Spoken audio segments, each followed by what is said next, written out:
Hello there, this is Prue and this video is looking at the full moon in Pisces, which is happening on September the 10th, that's Saturday at 9:58 a.m.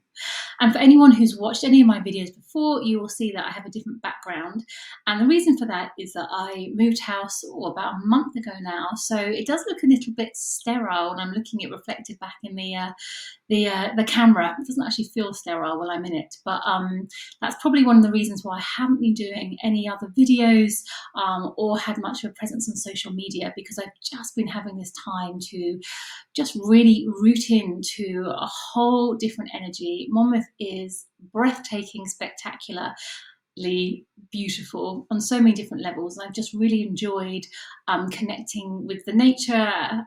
So now that we're in Virgo season and the energy of Virgo is very much about back to work and organized and discipline, I'm very much feeling that pull to structure up my life again and do some more videos. So let's start off with this, the full moon that's happening.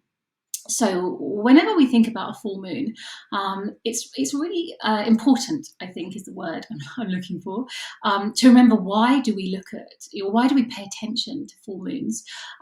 Because in many ways we do live in a very different world, don't we, to our ancestors, and our ancestors would have lived their lives very much in harmony with the moon energy. So new moons, dark skies, there would have not been very much activity going on. Full moons, there would have been fertility, there would have been action. But well, now that we live in a world with electricity, we don't necessarily have to adhere to the same principles that they did.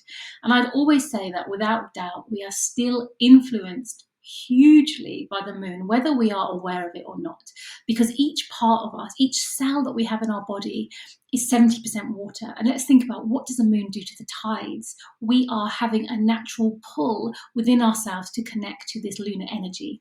And in astrology, the moon really represents our childhood. It represents a part of us that instinctively responds to life. It's the mysteries, it's part of the dark skies, the hidden part of life in many ways. It also very much represents our mother. How are we mothered? But how do we mother ourselves? How do we feed ourselves? The moon rules our stomach.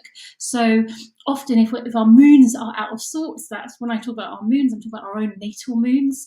We can often feel it there. We can often have our appetite or desires for food affected by how we are nurturing ourselves on some level. And I just know on a personal level that my moon and my sun in my natal chart are very different. So there is often a tension, and I have to consciously pay attention to what is it that my moon needs to feel safe, secure. So it's just important for us to realize that the moon, the energy of the moon, is hugely influential in our lives. And when we have a full moon, in many ways, I always say it's when the scaffolding comes down, because it's how we behave instinctively. So whenever we have a horror movie, if someone's about to turn into a zombie or a werewolf, we're just going to see a big old full moon flashed in front of us, because the full moon is that time where we cannot, in many ways, suppress our true feelings. So the police, I remember when I was writing my book and I was doing a lot of research, and there was a lot of there's a lot of information that coincided with elevated levels of intense behavior connected to the full moon. So in many ways, it's where we have it within ourselves, but we can't suppress it anymore. So I really noticed it with my son. He was born under a full moon. His behavior becomes much more heightened, because in some ways he can't push it down. I mean, let's not argue that. I wouldn't really want him to do that anyway, but in some ways we aren't able to ignore what is going on within ourselves. So it's just for us to realize that we can feel more emotional, we can feel more stressed, or we may see that in others. And if we see it in others or we experience it ourselves, just to know that this isn't anything new. In many ways, what we are experiencing or what we are seeing has always been there. And actually, I suppose we could always argue, couldn't we, that it's really important to let it out. What we don't want is that kind of like that explosion. So the more that you can listen to what's going on within yourselves, the easier your life is going to be to flow. So this full moon is in the sign of Pisces. What does that actually mean? Let's have a think. Pisces is a water sign. Water signs are connected to emotions, sensitivities. They have an ability to read between the lines. Sally Kirkman, one of my favourite astrologers, she always says that water signs are mute because in many ways they're dealing with the language of emotions rather than the language of words.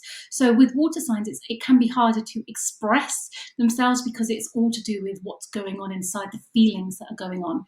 And Pisces, without doubt, is the most sensitive of all the signs. They have an ability to soak up other people's energies. They have an ability to empathize and connect with people on a very deep level. They're also very much connected to the underdog. There's often that sense of a martyr or a savior. That Pisces energy wants to rescue or take away the pain of people. And there can often be a sense of sadness with Pisces, that the disillusionment of life, like life could be so much better, people could be so more connected, and feeling that pain in some ways. So when we have a full moon in Pisces, there can be a sense of feeling more vulnerable, more emotional in some ways. So if you are noticing that perhaps your own water is flowing, you may be going to the bathroom more, you may notice that you want to cry more, or you may notice that you just feel more sensitive than you usually would, then just know that the full moon is influencing you, and pay attention, listen to your dreams. Pisces rules the world of dreams. So we can often go and get more information, because I always say nothing stays hidden under a full moon. So it's a great time for ask questions. It's a great time to get more information about an area within your life. So just pay attention to your subconscious and your intuition, especially at this time. I also think it's just important just to remember that whenever we have a full moon, we have this tension because the sun is in Virgo. So we have the sun in Virgo and we have the moon in Pisces. They are in opposites to each other. So there are these two kind of different tensions that are going on. Virgo likes to be organized, practical, let's get things moving. I want to be of service, let's analyze things. And Pisces is saying, but I just want to surrender. I want to merge. I want to connect to and remember the magic of life. And Virgo's there going, well, come on, that's all very well, but let's get things in their place. So it's about finding our middle.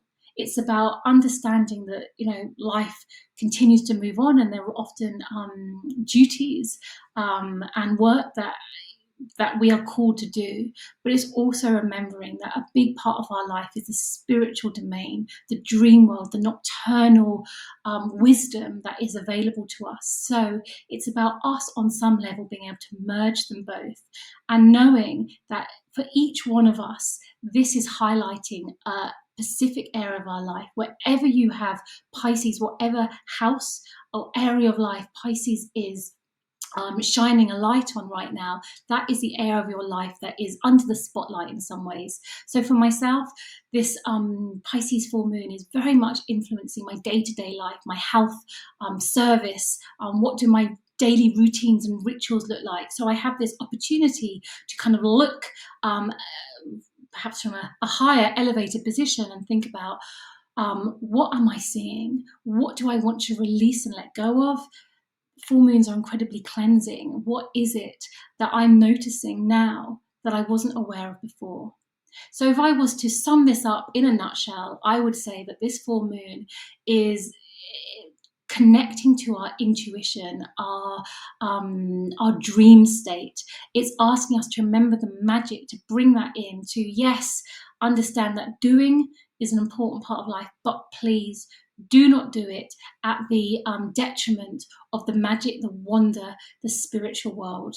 So wherever you are under this amazing full moon sky, I'm wishing you an amazing, wonderful full moon experience of illumination, light, celebration, as you're able to connect to both worlds.